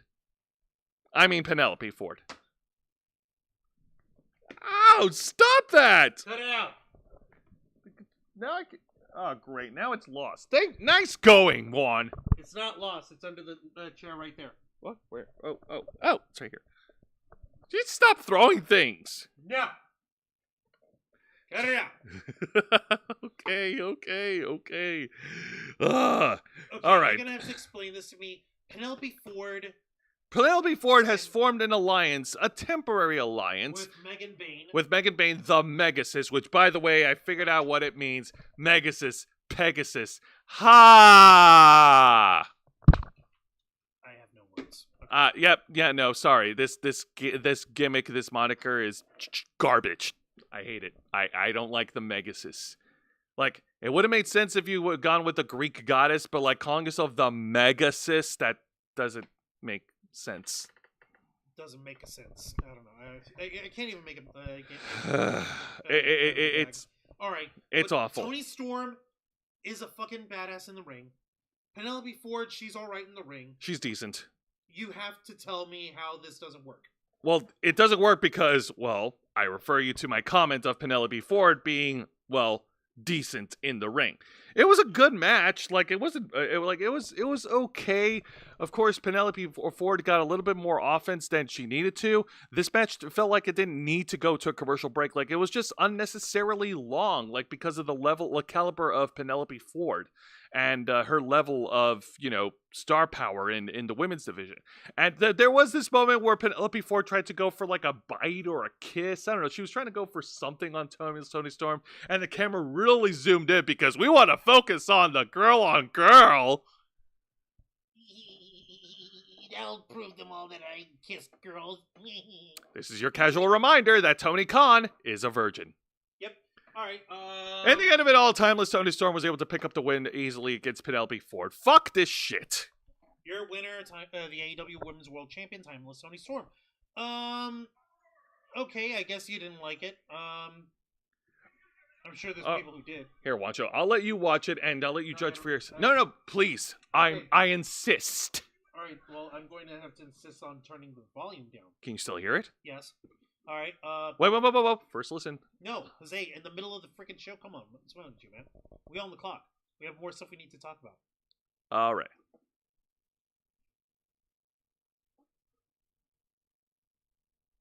What? Oh, he said, yeah, I know. Okay, seriously? Like, okay, that's it. And it was Hangman who walked away. You said. Oh, yeah, sorry. It was Hangman who walked away. Sorry. Next segment. All right. This is a weird segment. This is a follow-up from last week's Dynamite where MJF wanted to join the Hurt Business, but then Hurt Syndicate, but then one half of the AEW World Tag Titles and former WWE World Champion Bobby Lashley showed up and tore up the business card in front of MJF, denying the business proposal, denying him wanting to join. So, the Hurt Syndicate, sans Shelton Benjamin, because Shelton Benjamin wasn't able to make it due to travel issues, joined the ring with MJF. MJF cut a promo. He introduced himself to Bobby Lashley, and he acknowledges Bobby Lashley's accolades, but also told Bobby Lashley that this is his ring, this is his arena, and MJF is a generational talent, and he believes that an alliance with the Hurt Syndicate, that's just good for business. I mean, like, listen, if it's a race thing, MJF clearly has no problem doing blackface. I mean, take a look at the heavy amounts of spray tan he's got on him. Ow, Juan! Fuck? What? Like, I'm gonna freaking leave MJF off the hook? I don't think so, pal.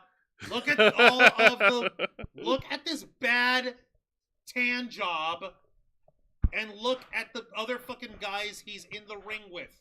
He is almost matching their melanin. That's pretty weird. Yeah, scary, ain't it? Very much so.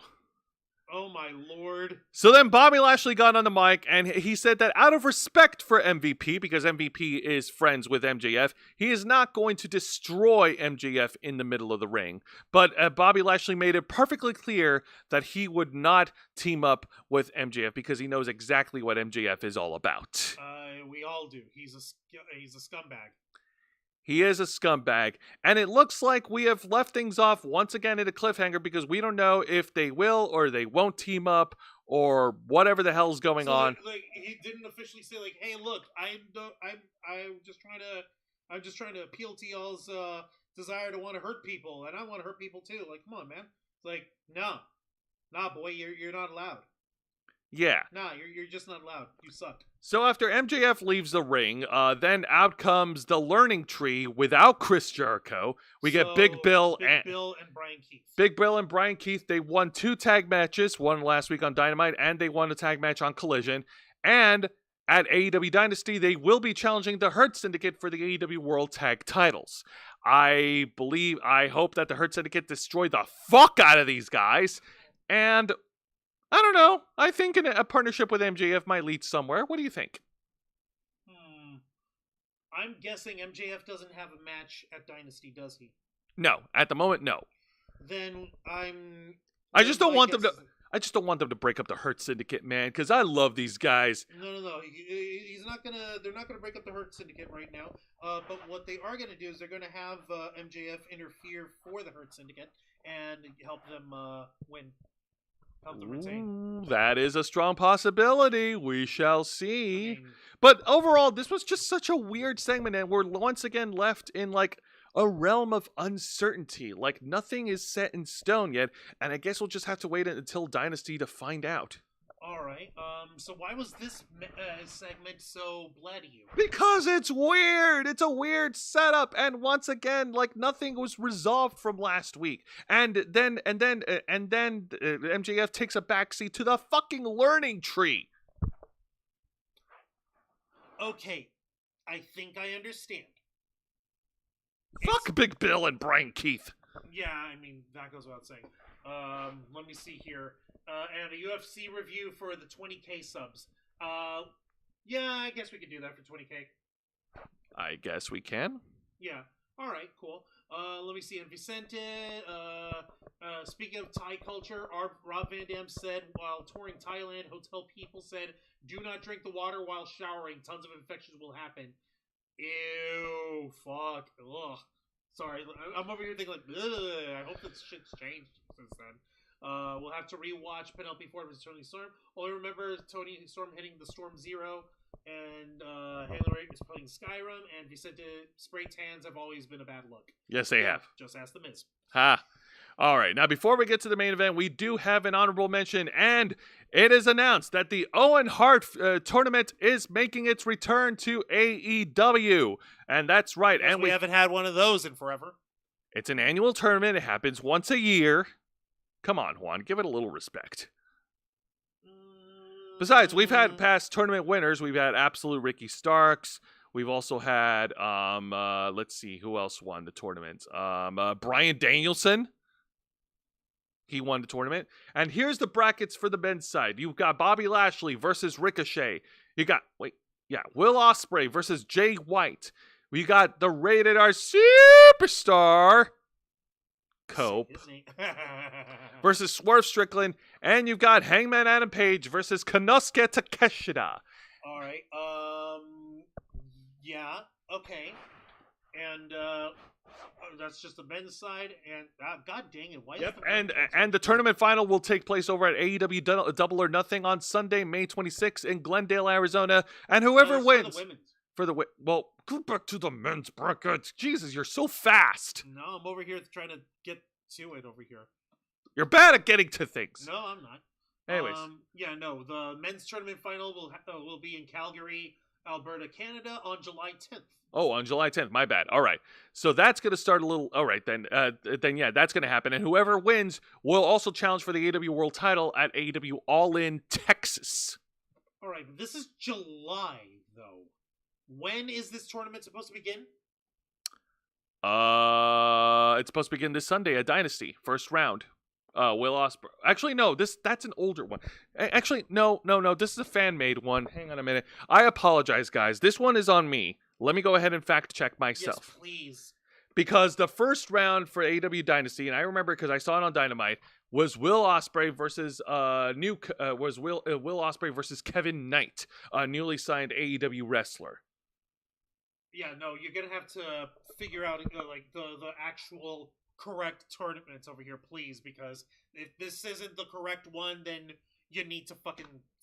No. Hang on a minute. I got it right here. Hang on. Send it, please. I will send it. Hang on a minute. Okay. The women's bracket, however, that's accurate.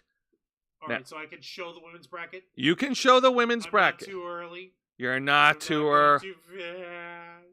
Okay, Juan, I know you like to heal up your commentary, but sometimes you go a little too far. Nope. It's never too far. Anyways. See, it makes sense for both tournaments to end at Double or Nothing. Because you were sending me this thing for Calgary, Alberta? What the fuck? Okay, that one is my bad. Now, do you have Jamie Hayter versus Billy Starks? Starks. Starks. Thunder Rosa versus Chris Statlander.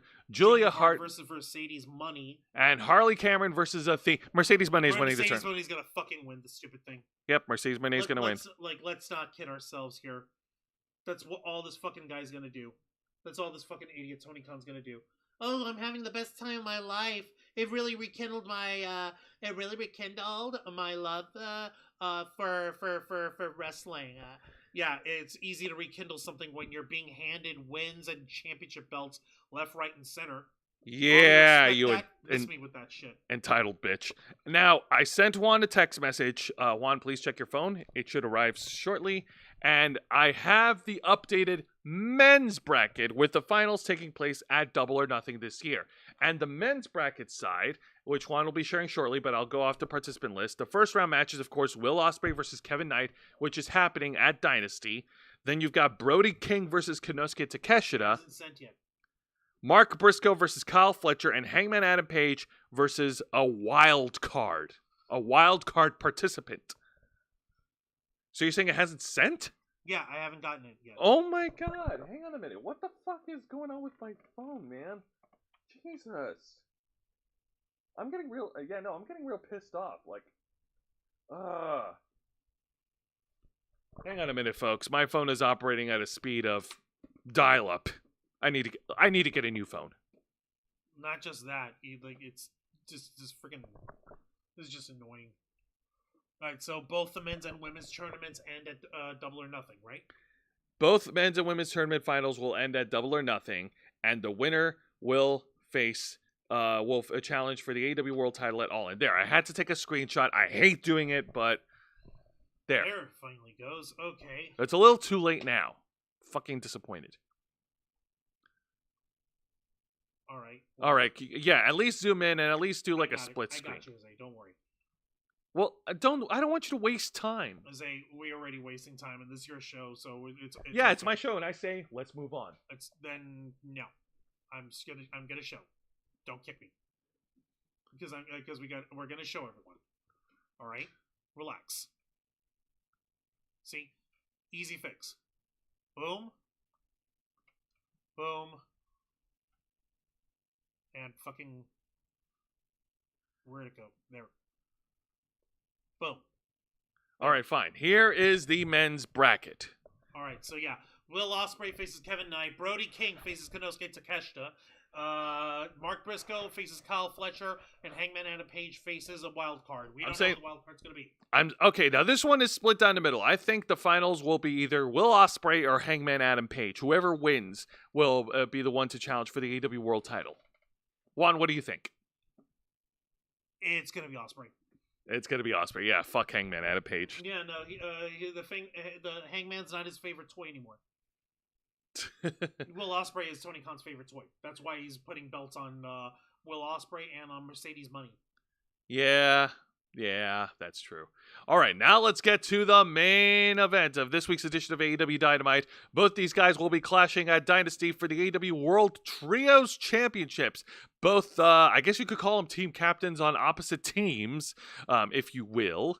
And these two are squaring off in one-on-one action, featuring the WWE Hall of Famer and former WWE World Champion, the Rated R Superstar, the Radar Superstar Cope,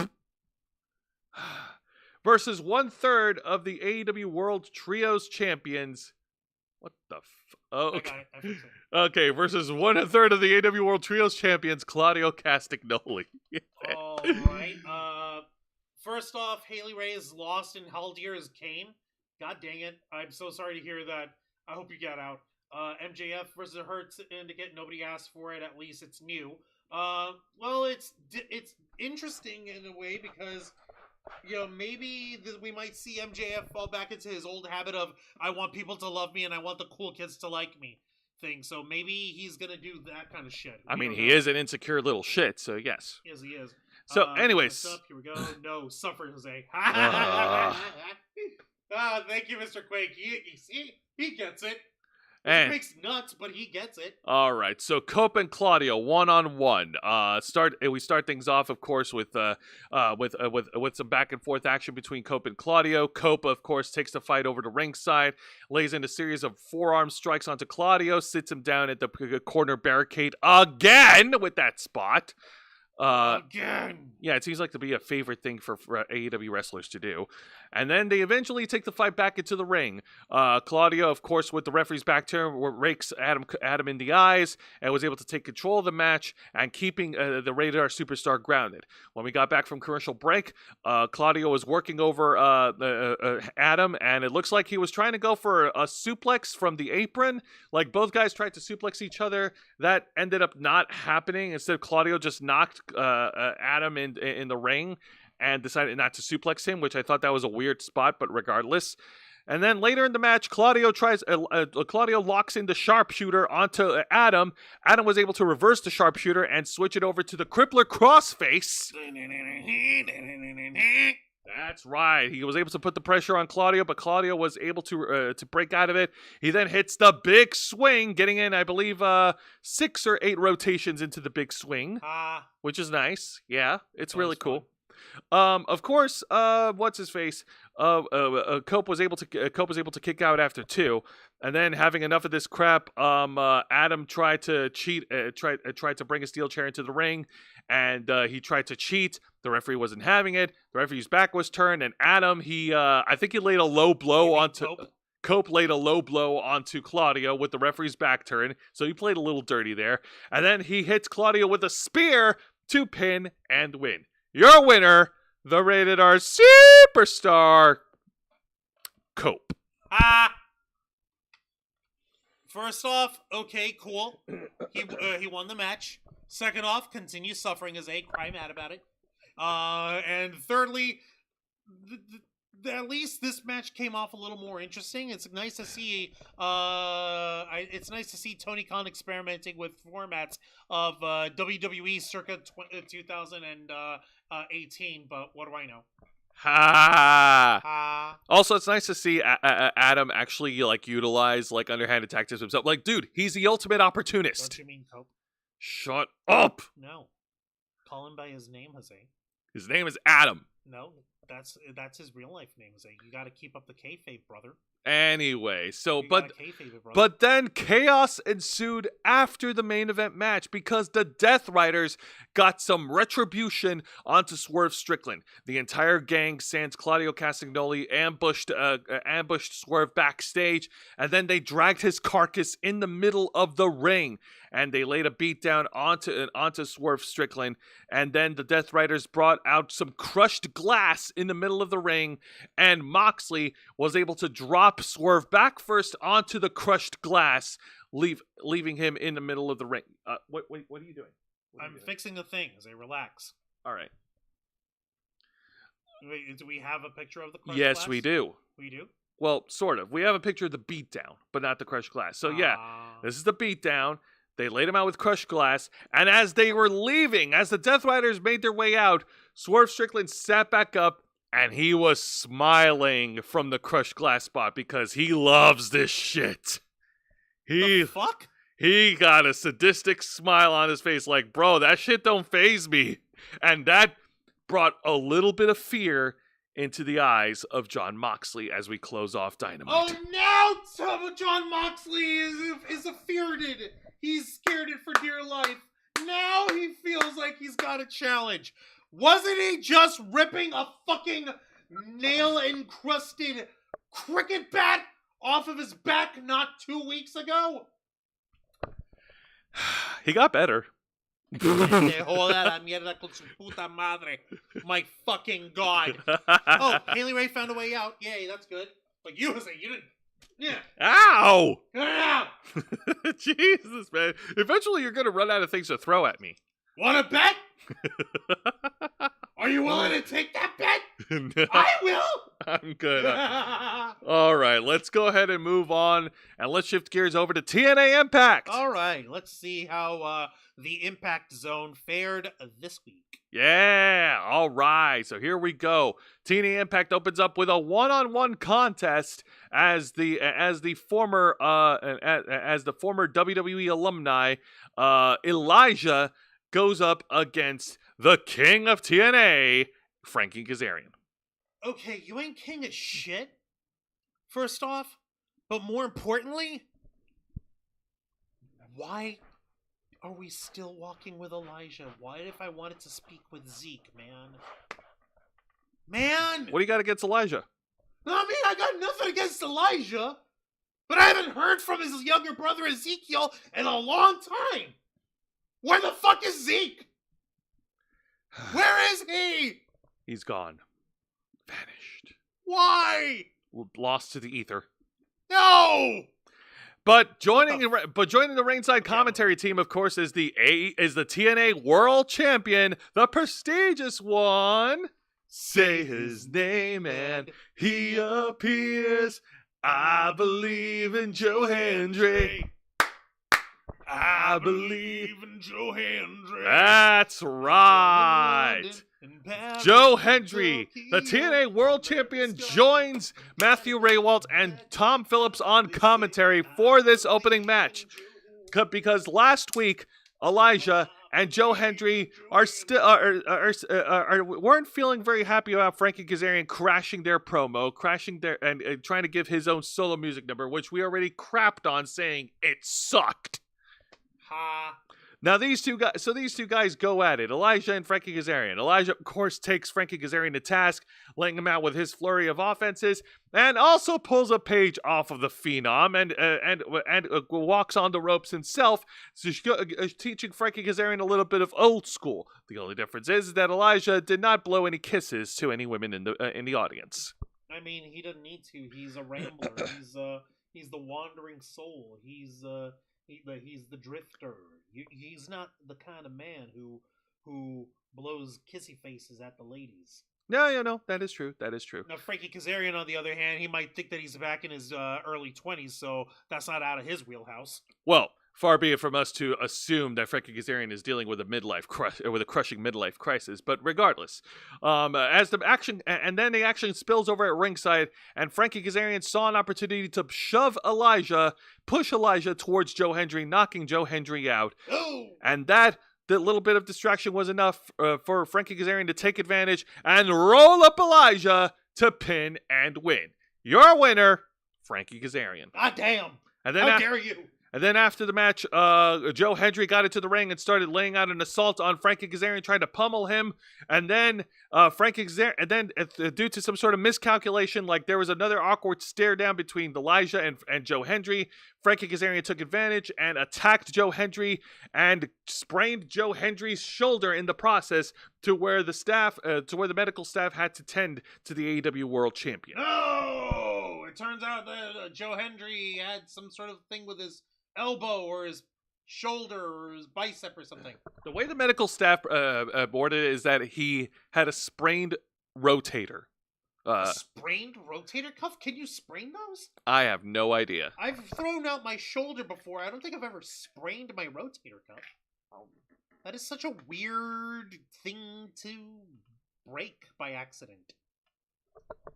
How about not break, sprain? Whatever. God dang it. No, if it was break, we would be singing a much different tune right now. But I believed. How could he get hurt like this? I believed. We all believe, and the medical staff made it clear that Joe Hendry will still be able to compete this Sunday. I mean, no, not this Sunday. Will still be able to compete and defend the the TNA World Title. Wow. I meant TNA, the TNA World Title at Rebellion, which is coming up later after Unbreakable.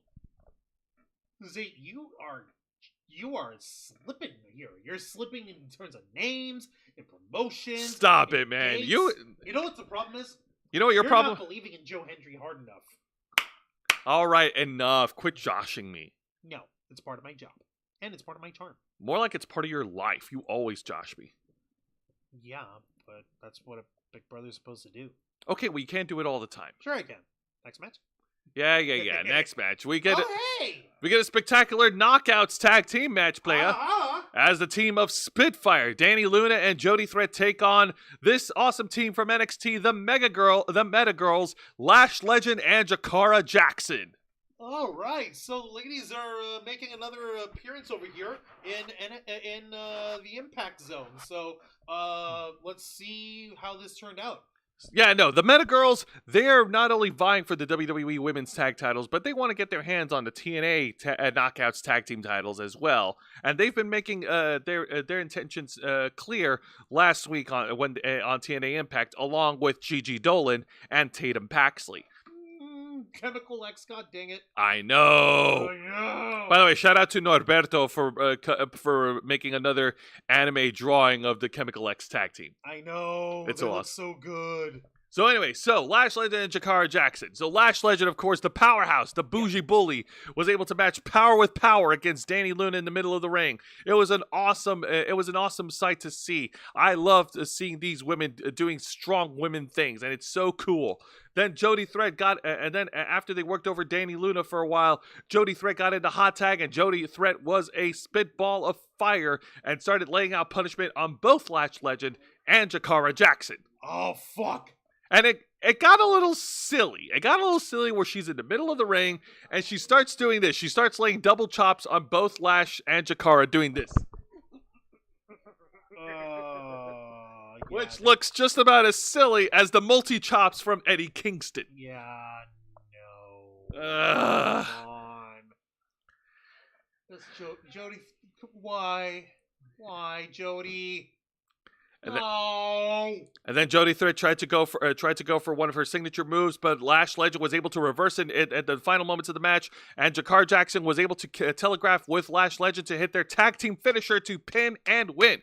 Your winners, the Meta Girls, Lash Legend and Jakara Jackson. God damn these ladies. Like, okay, you know what? On the one hand, Spitfire can't be winning all the time, no matter how awesome they are. So I understand. You know, you like big ups to the Meta Gals, you know. But on the other hand, why are we stereo knife edge chopping people in the face, acting like Eddie Kingston? It's so fucking silly.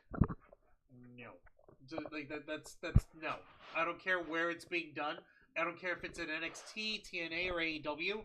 Those kind of shitty chippy chops, I'll call them out no matter fucking what. Sorry, I really am. I really love Spitfire, but nah, that ain't it, bro. All right, well, thankfully, let's go ahead and talk about an exciting segment that is it, bro. And it is an in-ring segment featuring the TNA World Tag Team Champions, Matt and Jeff, the Hardys. Wonderful! You're not pelvic thrusting enough as a... I'm sitting on a chair. You can't pelvic thrust while sitting. I can. Oh my god, whatever. Juan feels the need to show off to validate himself. Well, no, just showing you to prove a point that you can. It would just, like, just not for the rest of these folks. You're gonna have to imagine me pelvic thrusting in my seat. All right. Anyway, so Matt and Jeff cut a babyface promo. Matt, of course, was very disappointed at Nick Nemeth and Ryan Nemeth at what they've been doing in the past couple of weeks, disrespecting and besmirching the Hardys' name, and making these insane accusations of professional jealousy, and that heading towards their pay-per-view event at Unbreakable when they defend the TNA World Tag Titles, that the Nemeth boys will be deleted. Delete!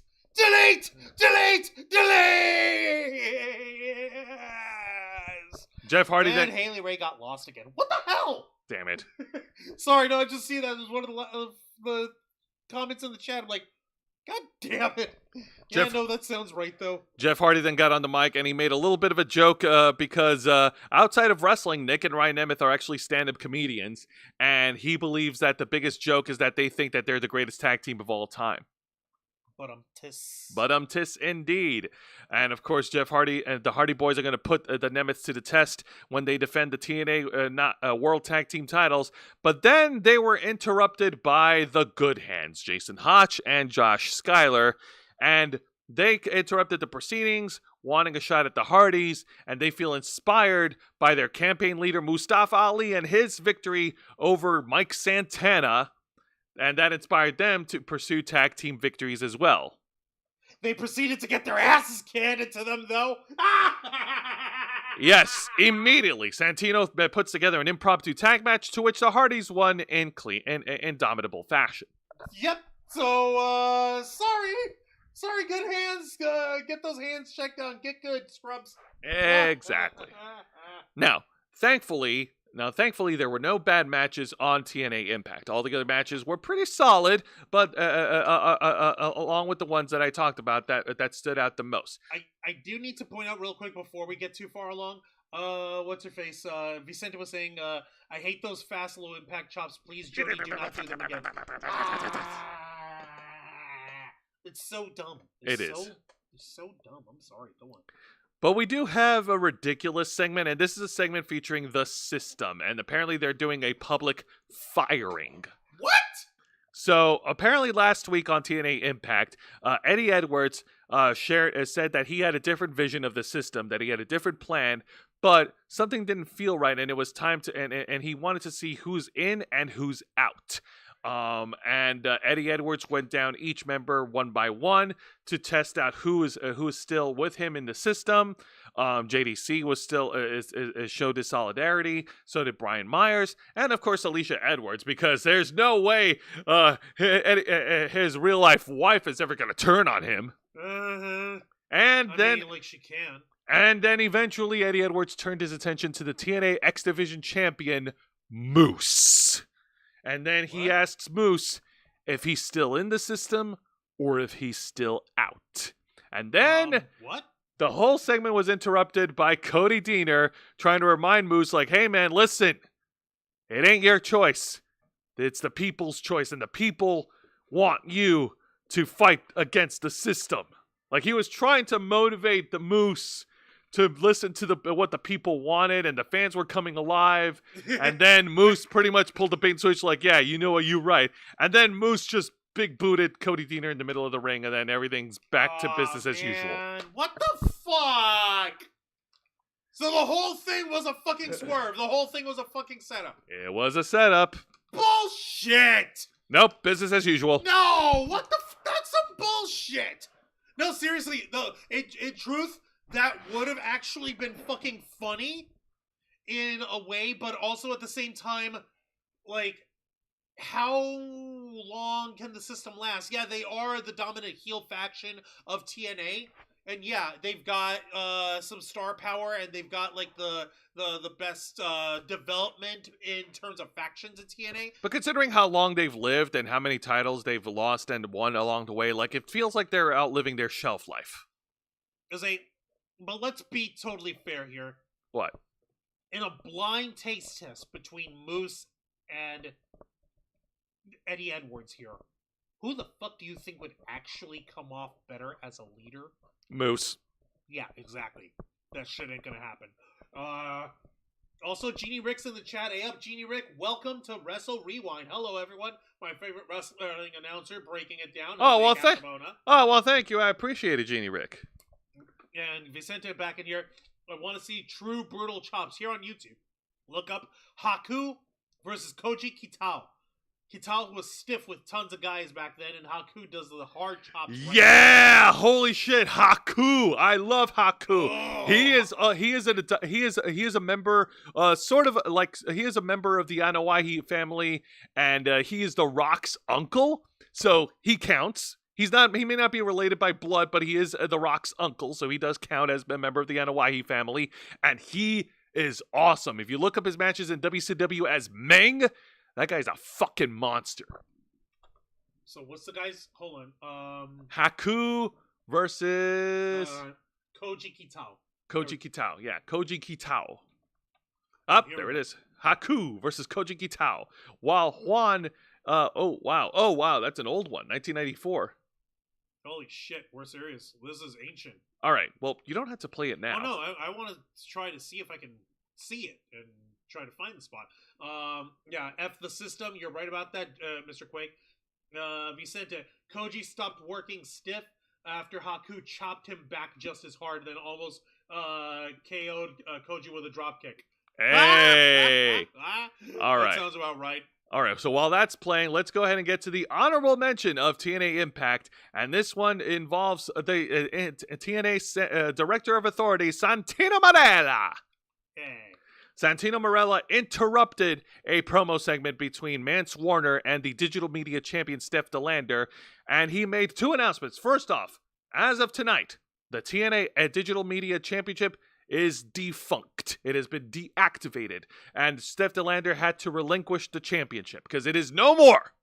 No more digital media. In its place, TNA will be hosting a tournament to crown the first ever inaugural TNA International Champion, with their tournament matches beginning at TNA Unbreakable on Friday, April 18th. Oh, shit. Okay, we have a new secondary championship to shoot for. All right. It's going to be a series of triple threat matches, and whoever comes out of those matches will be advancing into tournament finals to eventually crown the first ever inaugural TNA International Championship. I can't wait to see the title design. I love title designs. I love belt designs, and I can't wait to see what it looks like. All right, so that'll work out. We even had a little segment there involving Sami Callihan, who came out with his leather eye patch all solid as Snake looking over here. Yeah, he demanded that that Santino insert him into one of the triple threat brackets with Mance Warner because, damn, these guys still need to feud. Yeah, sure. Okay, why not? All right.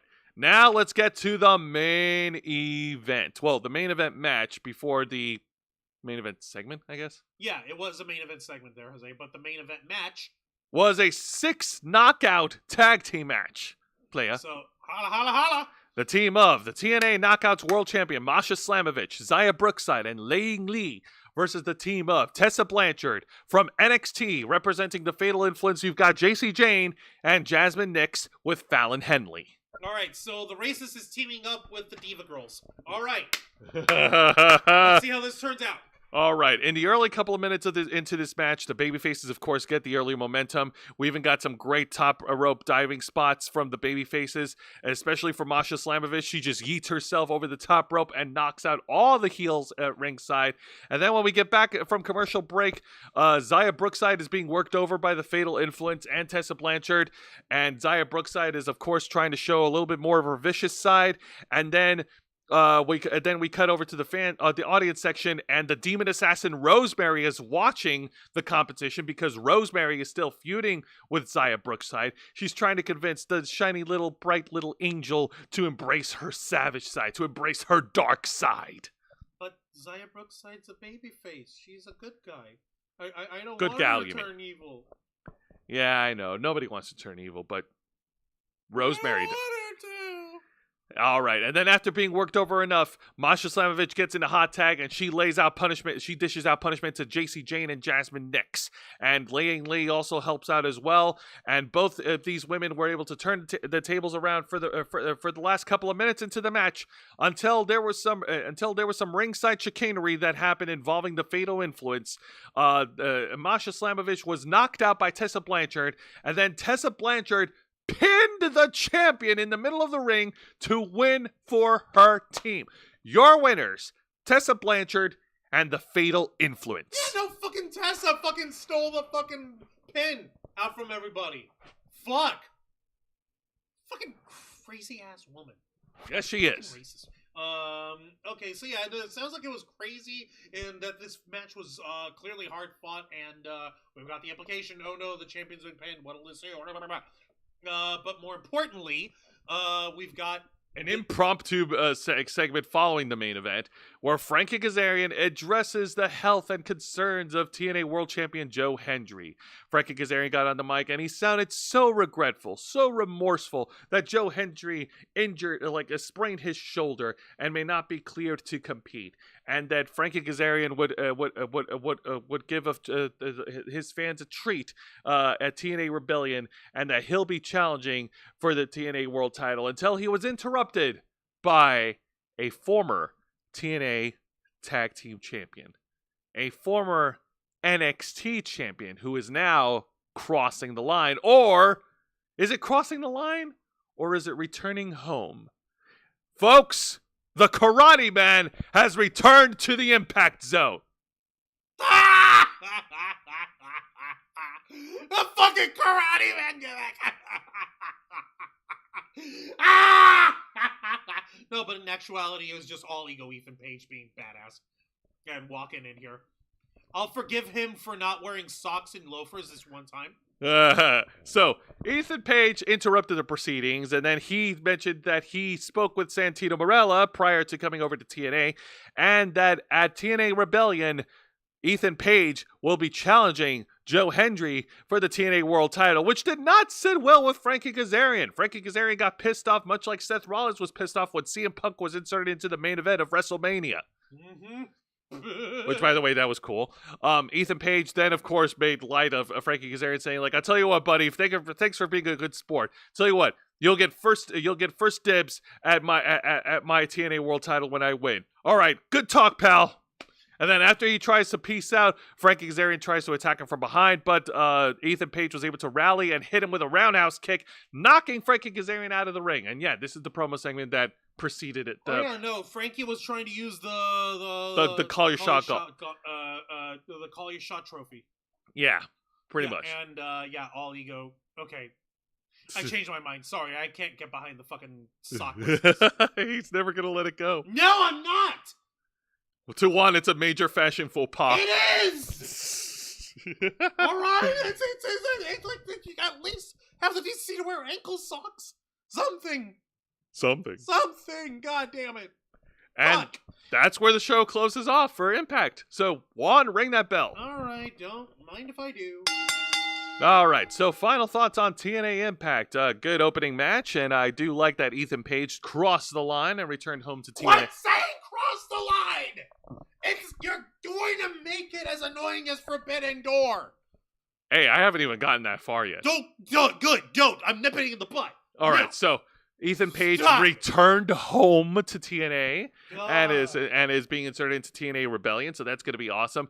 The Knockouts and the NXT women definitely shined the most on at this week's edition of TNA Impact. The Meta Girls were awesome. The Fatal Influence proved to be a great backup team for Tessa Blanchard. The racist. And an announcement of a new TNA International Championship and a tournament to crown the first ever champion. That's going to be great. Yay! All right. Now, this week's edition of AEW Dynamite, which is, by the way, the go-home show before Dynasty. Okay, the opening contest I really didn't care for because, man, that was sucked because it was just an excuse for Moxley to get hardcore. Well, this doesn't deserve to win. What? Yeah. So God. Simpsons joke there. Oh, yeah, thank you. But the main event match was solid. Cope getting a win over Claudio was awesome. Great main event wrestling match. And, of course, a great meaty match between two super heavyweights of Brody King and Lance Archer. They're just regular heavyweights, if you think about it, because everyone else there is the land of the vanilla midgets. Yeah, I know, right? And Hangman and Page and Swerve getting into that backstage heated argument. Like, we might be seeing them running it back later, or maybe something else might happen. It just looked fucking good. Well, I don't know, but I hope something good comes out of it. And, of course, this week's edition of NXT was also awesome. A little taken back that Steffi Vaquer had to relinquish the Women's North American title, but at least, at least we're going to get a new champion crown at Stand and Deliver with more, more opportunities awarded for the women in NXT. Great main event match. Ricky Saints won the North American title, which is awesome. A little disappointed that Sean Spears' title reign was cut short. You know what? He wasn't really doing too much as champion. He was on a champ for 2 weeks. Yeah, exactly. But you know what? At the same time, this also opens up the possibilities for Sean Spears to spread out and do other things. Like anything else. That is true. That being said, speaking of anything else, the D'Angelo family feuding with Dark State, oh man, I don't want them to break up the D'Angelo family. Don't break them up, please. If you don't, then Juan's gonna stop making these boppity boopy jokes. I don't want Find to. a way somehow, but yeah. We'll find a way somehow. Also, Hank and Tank needs to stop getting advice. It's not working. No, it's not the advice. It's them. It's like, even if you get advice from good tag teams, great tag teams, or pretty deadly, you're going to get fucking, it's all a matter of execution at that point. They don't execute properly, so that's on them. And much like in TNA, the NXT women's division shined really bright this Tuesday night. Roxanne Perez put Kalani Jordan through the ringer, with Kalani Jordan getting an upset victory. And Lash legend Zarya had a great women powerhouse match. Excellent. I want to check out the chat very quickly before we finish everything in NXT here. If you said that Jasmine Nix would look hot as fuck with Rosemary's look, being honest here. Welcome back to TNA All Ego. Ethan Page full circle moment. Ethan Page looked took Rock's playbook. Oh, you're talking about the sockless thing? Yeah, it's gross when Rock the Dwayne Johnson does it too. And Haley Ray said the stream is okay. We're glad you like it. Hey, you show some respect to the final boss. No, he's not my boss. All right, fair.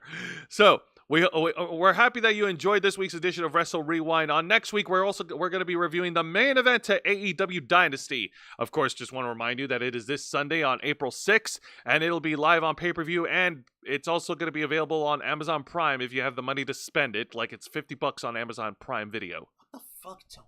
Yeah, what the fuck, Tony, indeed. But we'll be reviewing the main event next week, and this Saturday we'll be continuing our Los Amigos play at 5 p.m. Eastern, playing A Plague Tale Innocence, and we'll have another edition of the Ravens Flock Saturday night at 7:30 p.m. Eastern right here on YouTube and Kick. Until then, Juan, plug us away. Don't mind if I... Ladies and gentlemen, boys and girls, and I'm going to tweet. Thank you very much for watching the tweet slideshow edition of Wrestle Rewind, hosted by Jose Casa.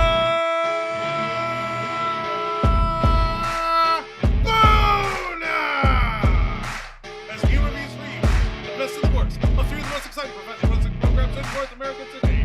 WWE's NXT, AEW Dynamite, and TNA Impact. Step into the ring every Thursday night at 10 p.m. Eastern Time, simulcasting on YouTube and Kick. Hit the subscribe to follow us, ring the notification bell to get today and all the content. Become an inner flocker by hitting the join button. And until next time, continue to follow us on Facebook.com/TheRavensFlock, Twitter.com/RavensFlock13, Instagram.com/TheRavensFlock online, Kick.com/TheRavensFlock, and of course, remember to subscribe to the Ravens right here on our flagship platform, YouTube.com/Ravens, humble home of the Black Files, Los Amigos Play, Wrestle Rewind, and the Ravens. All right, folks, thank you very much for tuning in to another exciting edition of Wrestle Rewind. For Mr. Juan Arouse, I'm Jose Casabona, and this is Wrestling.